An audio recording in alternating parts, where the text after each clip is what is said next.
దేవుని ఘనమైన నామమునకు మహిమ కలుగును గాక. మన ప్రభువును రక్షకుడునైన యేసుక్రీస్తుల వారి యొక్క ప్రశస్తమైన నామమునకే మహిమ ఘనత ప్రభావములు యుగయుగములకు కలుగును గాక. సర్వకృపానిధికు దేవుడు ఆయన గొప్ప కనికరమును బట్టి శ్రేష్టమైన ప్రభు పాద సన్నిధిలో మనమందరము చేరి దేవుని ఉన్నతమైన మాటలు ధ్యానము చేయుటకు ప్రభు చూపిన ఈ కృపను బట్టి ప్రభువునకు రుణస్థులము కృతజ్ఞులమై ఉన్నాము. అదే సమయంలో దేవుని పరిశుద్ధ పాద సన్నిధిలో కూడి ఉన్న దేవుని ప్రియబిడ్డలైన మీ అందరికీ కూడా ప్రభు అనే యేసుక్రీస్తు పేరిట వందనములు తెలియచేయచ్చు ఉన్నాను. ప్రభునందు ప్రియమైన వారలారా, ఈ సమయంలో మనము ధ్యానము చేయబోతున్న అంశ భాగము ఏమిటి అనగా, దేవుడు ఒక వ్యక్తిని ఆవరించుట వలన కలిగే మేలులు ఏవి? దేవుడు ఒక వ్యక్తిని ఆవరించుట. మీకు ఈ మాట అర్థం కావడానికి మూలవాక్యము చదివిస్తాను. ఇర్మియా గ్రంథము 31వ అధ్యాయము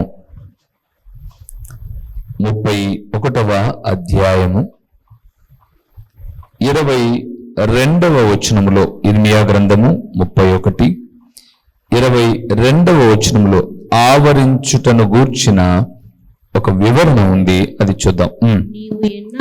నీవు ఎన్నాళ్ళు ఇటు అటు తిరుగులాడుదువు, విశ్వాసఘాతకురాలా, యెహోవా నీ దేశములో నూతనమైన కార్యము జరిగించుచున్నాడు. స్త్రీ పురుషుని ఆవరించును. చాలు.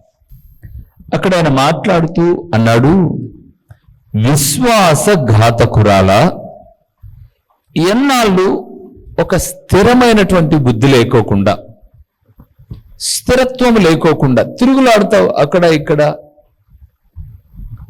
ఒక స్త్రీ ఒక పురుషుని వివాహమాడిన తర్వాత అతనికి కట్టుబడి ఉంటుంది అని అర్థం. ఆ మాటకు కట్టుబడి ఉంటుంది. బైబిల్ గ్రంథం చెప్పే సత్యం అదే. శ్రమలు వచ్చాయనో, బాధలు వచ్చాయనో, భర్త హింసించాడనో, నిందించాడనో, కట్టుబాట్లను విడిచిపెట్టదు. సరేలే, మారతాడు, ప్రభు కార్యం చేస్తాడు, అలాగా స్థిరంగా ఉండడం. దేవుడన్నాడు, విశ్వాసము లేని ఇశ్రాయేలు యూదా వారిని గురించి పలికిన మాట అది. స్త్రీ పురుషునికి ఎలాగ కట్టుబడి ఉందో, ఎలాగ ఆవరించి ఉందో అలాగా అని. అందుకే ఆ మాట అర్థం కావడానికి ఎఫెసీయులకు రాసిన పత్రిక 5వ అధ్యాయము, ఎఫెసీయులకు రాసిన పత్రిక 5వ అధ్యాయము 32వ వచనాన్ని చూడండి. మనము స్త్రీ పురుషులు అనుకుంటామేమో అని ఆయన ఒక మాట చెప్పాడు. 32వ వచనము, ఈ మర్మము గొప్పది, అయితే నేను క్రీస్తును గూర్చియు సంఘమును గూర్చియు చెప్పుచున్నాను. అక్కడ పైన అన్నాడు, పురుషుడు తన భార్యను హత్తుకొనును, వారిద్దరు ఏక శరీరమగుదురు. తర్వాత ఈ 32లో అంటాడు, ప్రతి పురుషుడు తమ వలె తమ భార్యను ప్రేమించాలి అని అంటూ భార్యను విడిచి, భర్త తల్లిదండ్రులను విడిచి తన భార్యను హత్తుకొనును అన్న మాటలు చెప్పాడు. మీరు భార్యాభర్తల బంధాల గురించి మాత్రమే దేవుడు మాట్లాడుతున్నాడు అనుకుంటారేమో అని అంటూ 32వ వచనంలో అన్నాడు, నేను క్రీస్తును గూర్చియు సంఘమును గూర్చియు చెప్పుచున్నాను. ఇప్పుడు మనము స్త్రీ, ప్రభు వరుడు, మనం వధువై, సంఘం వధువైతే ఆయన వరుడు. వధువైన మనము ఆయనను ఆనుకొని ఉండడం అంటే విడిచిపెట్టడం కాదు. ఇంకా భర్తను ఎలాగ భార్య విడవదో అలాగ మనము సంఘాన్ని విడవకూడదు, ఆవరించి ఉండాలి.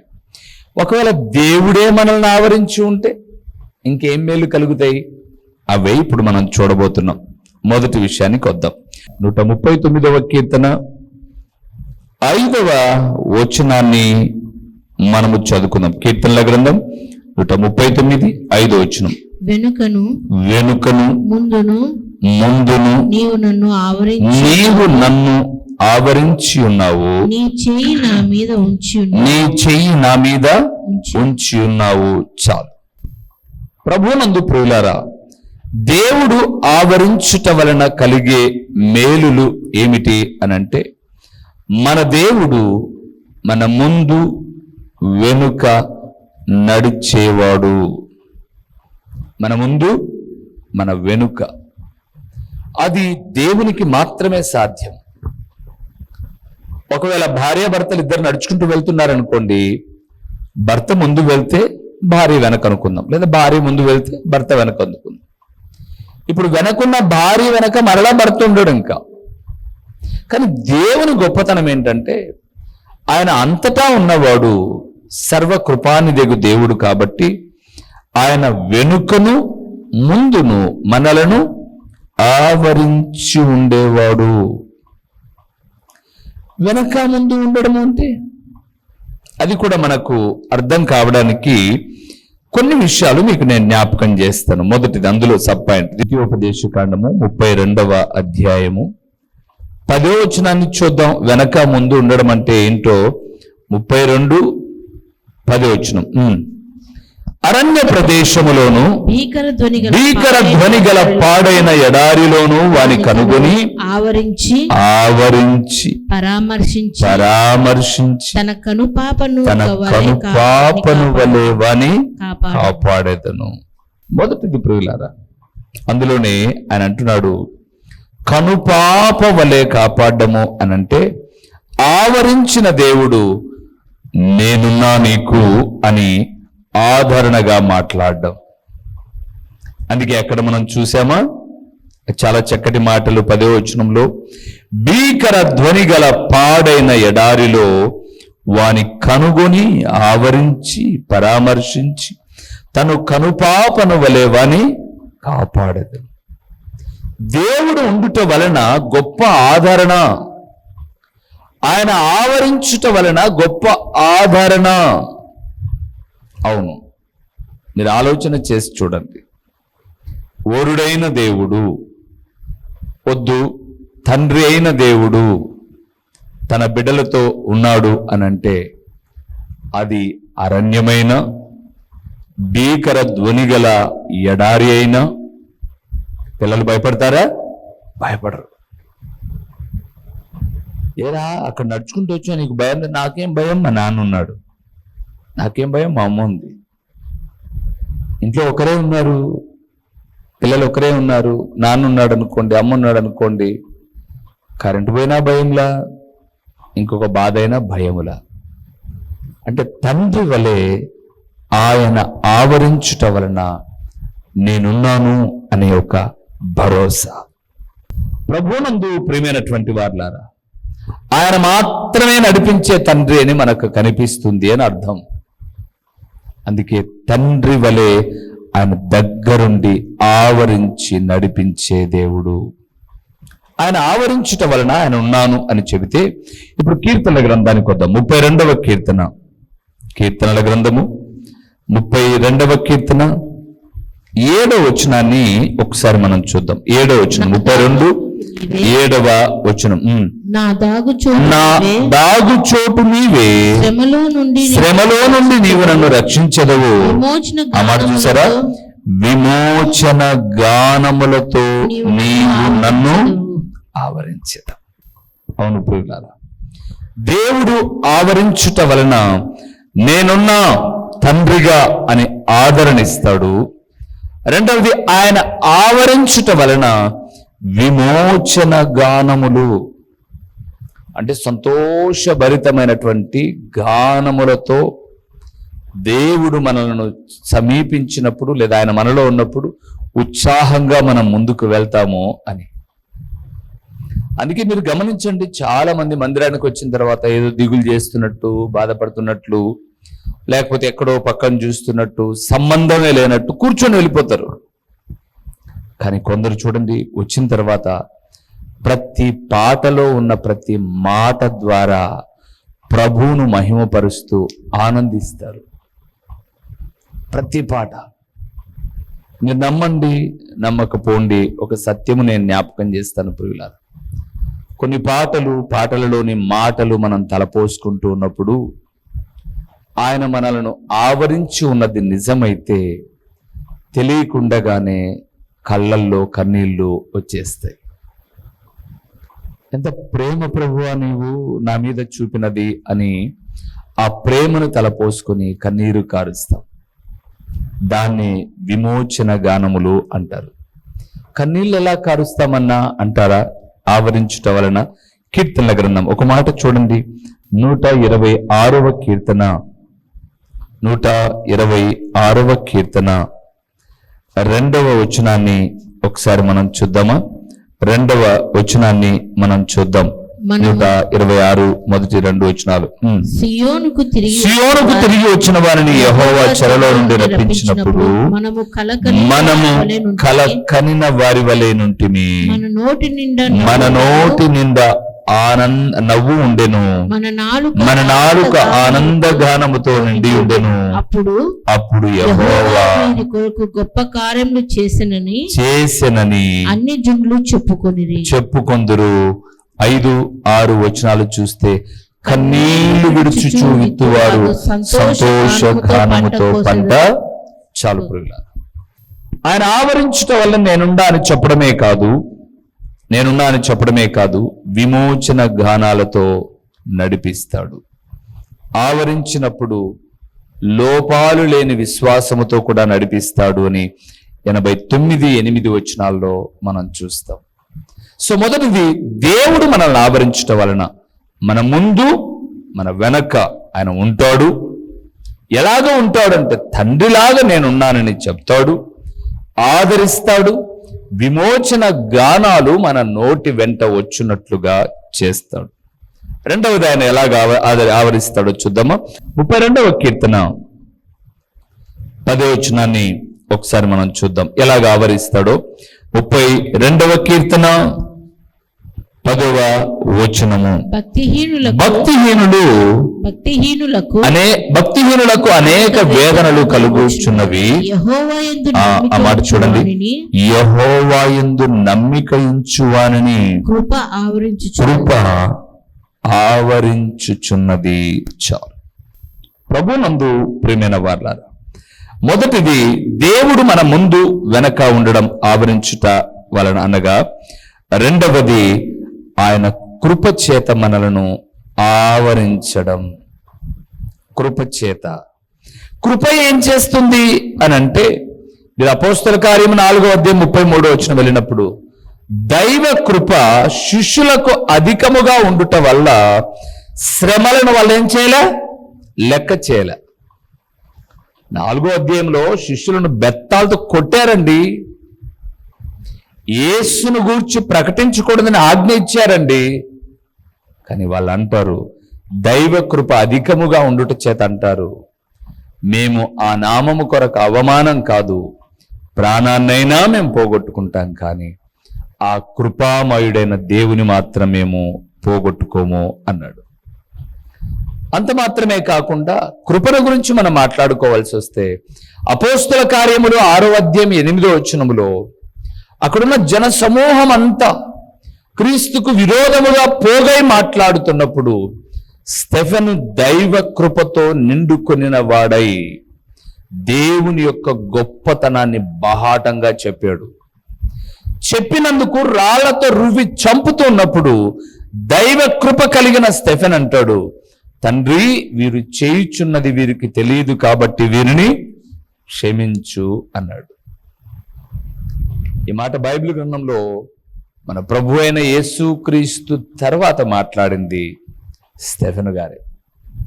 స్టెఫెను గొప్ప దైవ సేవకుడు ఏం కాదు, సంఘములో ఒక పరిచారకుడు. సంఘములో గలిబిలి ప్రారంభమైపోయి వాళ్ళందరూ అన్నారు, మాకు కొంతమందికి భోజనం రాలి. ఆ రోజు సంఘంలో బహుశా విధవరాలకు భోజనాలు పెట్టేవారు, మాకు సరిగా భోజనం, మమ్మల్ని పట్టించుకునే వాళ్ళు ఎవరు లేరు అని సేవకుని దగ్గర పోయినప్పుడు సేవకుడు అన్నాడు, అన్నీ నేనే చూసుకోలేను కాబట్టి ఆత్మతో నిండిన కొంతమందిని మీరు చెప్పండి, వారి మీద మేము చేతులుంచి ప్రార్థన చేస్తాం, వాళ్ళు మీకు పరిచర్య చేస్తారు అని అన్నప్పుడు నిలవబెట్టిన 7 మందిలో స్టెఫెను కూడా ఒక్కడు. కృపతో నిండుకొనిన వాడై దేవుని గురించి మాట్లాడాడు, వాక్యాన్ని విశదపరిచాడు. ప్రభునందు ప్రియమైన వాళ్ళరా, దేవుడు ఆవరించుట వలన మన ముందు వెనక ఆయన నడుస్తాడు. మేము ఎప్పుడదే అనుకుంటుంటాం, ప్రయాణాల్లో భయానకమైనటువంటి పరిస్థితులలో ముందు వెనక ఆయన సన్నిధి లేకపోతే ఇంటికి చేరడం కష్టం ప్రియులారా. ఆయన కృప లేకపోతే మన ఆధ్యాత్మిక జీవితం ముందుకు వెళ్ళడం కష్టం. మూడవది ఏమి ఆవరిస్తుందో చూద్దామా? హెబ్రీయులకు రాసిన పత్రిక 12వ అధ్యాయము 1వ వచనము 2వ వచనము వాస్తవంగా కలిసి ఉన్నాయి. హెబ్రీయులకు రాసిన పత్రిక 12వ అధ్యాయము మొదటి 2 వచనాలు, కానీ మొదటి వచనం చదివితే సరిపోతుంది మనకు. ఇంత గొప్ప సాక్షి సమూహము మేఘము వలె మనలను ఆవరించి ఉన్నందున చాలు. మూడవది ప్రియులారా, దేవుడు మనలను ఆవరించుట వలన సాక్షి సమూహము యొక్క వివరాలు మనకు తెలుపుతాడు. ఎవరు సాక్షి సమూహం? 11వ అధ్యాయములోని విశ్వాస వీరులు, మన ముందున్న పితరులు. వారిని గురించి ఏమని రాయబడింది? విశ్వాసము చేత తమ కుమారుని ఇవ్వడానికి వెనుక తేలేదని అబ్రహామును గురించి, విశ్వాసమును బట్టి ఐగుప్తు యొక్క ధనము కన్నా క్రీస్తు విషయమైన నింద గొప్ప భాగ్యము అని ఎంచినటువంటి మరి మోషేను గురించి, విశ్వాసమును గురించి హేబేలు యొక్క రక్తము మొరపెడుతుంది అని, ఇలాగ ఎన్నో విషయాలు మనం చూస్తూ వస్తాం. ఆ విశ్వాస వీరుల గురించి మాట్లాడుతూ రంపములతో కోయబడి, సింహముల నోరు మూయిసిరి, అగ్ని జ్వాలలను ఆపిరి, ఇలాగెన్నో చెబుతూ వచ్చారు. వీరంతా సాక్షి సమూహం. ఇక్కడ 12వ అధ్యాయం మొదటి వచనంలో చూస్తున్నప్పుడు, ఇంత గొప్ప సాక్షి సమూహము మేఘము వలె మనలను ఆవరించి ఉన్నందున మనము కూడా ప్రతి భారమును సులువుగా చిక్కులబెట్టు పాపమును విడిచిపెట్టి విశ్వాసమునకు కర్తయు దాన్ని కొనసాగించువాడునైన యేసు వైపు చూచుచు మన ఎదుట ఉంచబడిన పందెములో ఓపికతో పరిగెత్తుదాం అన్నాడు. అక్కడ మీరు చూస్తున్నప్పుడు గమనించారో లేదో, సులువుగా చిక్కులు పెట్టే పాపాన్ని, విశ్వాసమును అడ్డగించేటటువంటి సంఘటనలు అలనాడు వాళ్లకు వచ్చాయి, నేడున్న మనకు కూడా వస్తాయి. అయితే వచ్చినప్పుడు సాక్షి సమూహమైన మన ముందున్న పితరులు ఏం చేశారు? వచ్చినప్పుడు మనం కూడా ఏం చేయాలి? వాళ్ళు వచ్చినప్పుడట తండ్రి వైపు చూశారు, లేదా విశ్వాసమును కర్తయు దాన్ని కొనసాగించేవాడు యేసు వైపు చూడాలని మనల్ని చెప్పక ముందుగా వారు దేవుని వైపు చూశారు. మనము కూడా దేవుని వైపు చూసి సులువుగా చిక్కులు పెట్టే పాపాన్ని అధిగమించాలి అని చెప్పాడు. అది దేవుడు మనలను ఆవరించి ఉండుట వలన కలిగే మేలు. 11వ అధ్యాయం అంతా మీరు చదువుకుంటే విశ్వాస వీరుల జాబితా ఉంది. దానిలో తప్పనిసరిగా వాడాల్సిన వ్యక్తుల పేర్లు అందరి ఉన్నాయి. ఆ పేర్లను మనం చదివేటప్పుడు ఉదాహరణకు ఎవరినైనా కావచ్చు, సమూయేలునో, యోబునో, దానియేలునో, దావీదునో, అబ్రహామునో, మోషేనో, హేబేలునో, ఇలాగ వీళ్ళని ఎవరిని చదువుతున్నా వాళ్ళందరూ కూడా తమ యొక్క సాక్ష్య జీవితాన్ని కాపాడుకోవడానికి ముందుకెళ్తున్నప్పుడు అడ్డంకులు ఎదుర్కొన్న వారే. వారి బాట పూల బాట ఏం కాదు, ముళ్ళ బాట మీద నడిచిన వారే. అయితే వారు గమ్యాన్ని చేరుకోవడానికి అన్నిటినీ అధిగమించి వెళ్ళారు. ఇప్పుడు మనం కూడా ఆవరించి ఉన్న దేవుని బట్టి అడ్డగించేటటువంటి ప్రతి అంధకార శక్తులను దాటుకోవడానికి వారిని మనము మాదిరిగా పెట్టుకోవాలి అనడానికే పితరులను ఆవరించి ఉన్న దేవుని ఆత్మ సంగతులను మనకు పోల్చుకోమని చెప్పాడు. అందుకే దేవుడు ఆవరిస్తే ఆయన ముందు వెనక ఉంటాడు. దేవుడు ఆవరిస్తే కృపచేత మనల్ని ఆవరిస్తాడు. దేవుడు ఆవరిస్తే మనకు ఎదురయ్యే సమస్యలలో, ఇబ్బందులలో, శ్రమలలో, నిందలలో, బాధలలో సాక్షి సమూహమైన మన ముందున్న పితరులను మనం ఏం చేయాలి? జ్ఞాపకం చేసుకుని వాళ్ళను పోలి నడుచుకోవాలి. పడిపోయిన వాళ్ళు ఎలాగ లేచారు, నిందల్లో ఎలాగ ముందుకు వెళ్ళారు, బాధల్లో ఎలాగ ముందుకు వచ్చారు, వాళ్ళు మనకు మాదిరి. మనం ఏమంటాం? ఎవరన్నా ఫస్ట్ వచ్చిన పిల్ల, వాడు చూడరా ఎంత బాగా చదువుతున్నాడు అంటాం. వాడు చూడరా ఎంత బాగా బడికి వెళ్తున్నాడు అంటాం. వాళ్ళు చూడు ఎంత బాగా సంపాదించారు. ఎవరినో ఒకరిని చూడమంటున్నాం. ఎందుకు ఎవరినో ఒకరిని ఎందుకు చూడమంటున్నామంటే చూడమన్న వ్యక్తుల కన్నా వాళ్ళు బెస్ట్గా ఉన్నారని. వాడిని చూడరా అని మన పిల్లలకు చెప్పాము అంటే మన పిల్లవాడి కన్నా వాడు బెస్ట్ పొజిషన్లో ఉన్నాడు. అలాగే మనము మన విశ్వాస జీవితాన్ని కొనసాగించుకునేటప్పుడు బెస్ట్గా నడిచిన వ్యక్తులు 11వ అధ్యాయంలో ఉన్నారు. ఆ సాక్షి సమూహాన్ని చూసి ఆవరించిన దేవుని అడుగుజాడల్లో ముందుకెళ్ళాలి. చివరిగా ఒక మాట చెప్పి ముగిస్తాను. పరమగీతము 4వ అధ్యాయము 564 పేజీకి వచ్చేయండి. ఎక్కడెక్కడో వెతకదు. 4వ అధ్యాయము 5వ వచనాన్ని ఒకసారి మనం చూద్దాం. 4:5 నీ ఇరుకుచములు ఒక జింక పిల్ల తామరలో మేయు కవలలను పోలి ఉన్నవి. ఎండ చల్లారి నీడలు ఓకే గోపరస పర్వతములకు సాంబ్రాణి పర్వతములకు నేను వెళ్ళుదును. వీటితో పాటు ఎక్కడో ఒక మాట మిస్ అయిపోయింది. ఇంద్రధనస్సును పోలి అని అక్కడ రాయబడిన మాట ఏంటంటే సింహాసనమును ధనుస్సు ఆవరించెను అని రాయబడింది. ఇంద్రధనస్సు ఆవరించెను అని రాయబడింది. అంటే ఆ మాటకు అర్థం ఏంటంటే నిబంధన అని. అనగా దేవుడు మనలను ఆవరించుట ద్వారా మనతో చేసిన నిబంధన వ్యర్థము కాదు అని అర్థము ప్రియులారా.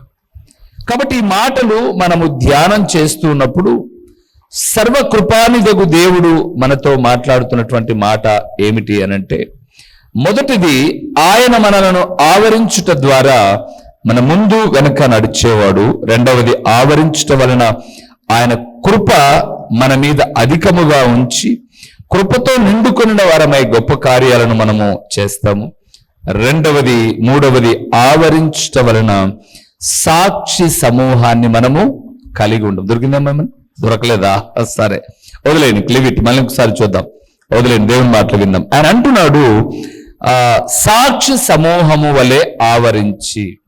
అంటే మన ముందున్న పెద్దలు లేదా పితరులు ఎలాంటి సాక్ష్యాన్ని కాపాడుకున్నారో ఆయన ఆవరించుట వలన మనము కూడా అట్టి సాక్ష్యాన్ని కాపాడుకొని శ్రమలలో, నిందలలో, ఇరుకులలో, ఇబ్బందులలో వైదొలిగిపోని వ్యక్తులముగా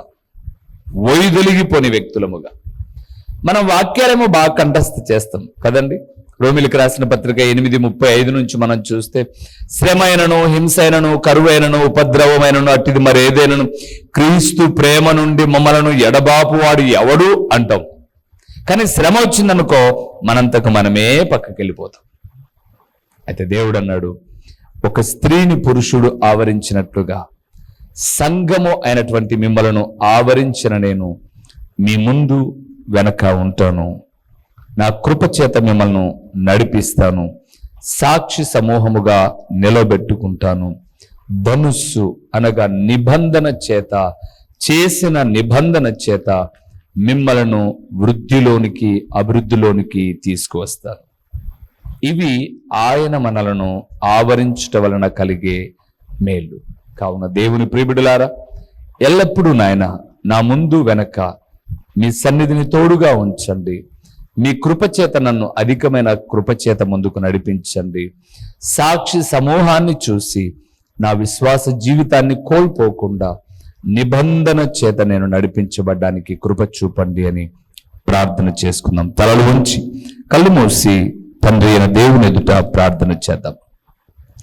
మహోన్నతుడమైన దేవ, మహాగణుడమైన పరలోకపు తండ్రి, మా స్తుతికి కారణాభూతుడా, మా ప్రాణాత్మ దేహములకు ఆధారభూతుడా, మీ ఘనమైన నామమునకు స్తోత్రములు చెల్లిస్తున్నాం. గడిచిన సందేశములు ఒక మనిషిని ఆవరించిన భయాలు, పోరాటాలు, దురదగొండ్లు, నాయన శ్రమలు, ఇలాంటి ఎన్నిటినో ధ్యానం చేశాం. నేటి దిన సందేశంలో దేవాది దేవుడైన మీరు ఆవరిస్తే మా వెనక ముందు ఉంటానని, మీ కృపచేత మమ్మల్ని అధికమైన స్థితిలోనికి నడిపిస్తారు అని, అంత మాత్రము కాక తండ్రి, మీరు ఆవరించుట వలన మా ఆధ్యాత్మిక జీవితము దీవెనకరముగా సాక్షి సమూహమును చూసి తొట్టుపడుకోకుండా ముందుకెళ్లే అవకాశం ఉంది అని నిబంధన చేత నడిపిస్తానని పలికిన మీ మాటల కొరకు స్తోత్రాలు. ఈ మాటలు విన్న బిడ్డలు భౌతికమైన దురాత్మ చేత ఆవరించబడక దుష్టుని కార్యాలు లయపరిచి సర్వకృపానిదైన దేవుడవైన నీవు మా ముందు వెనక ఉండి మమ్మల్ని నడిపిస్తూ రండి. ప్రకటించిన ఈ పరలోకపు సంగతులు వ్యర్థముగా పోకుండా సారవంతమైన నేలను పడిన విత్తనం వలె 30దంతలుగా 60దంతలుగా 100ంతలుగా ఫలింపచేసి మీ ఘననామానికి మహిమ ఘనత ప్రభావములు మీరు కలుగు చేసుకునమని యేసు నామములో అడిగి పొంది ఉన్నాము తండ్రి, ఆమేన్. మా చిరునామా దైవజనుడు బ్రదర్ ఓ రూబేన్ గారు, క్రీస్తు ప్రార్థనా మందిరం, డోర్ నెంబర్ 1-10-386, నగరిగుట్ట, పులివెందుల, కడప జిల్లా. మీ ప్రార్థనా అవసరాల కొరకై సెల్ నంబర్ 9989067409.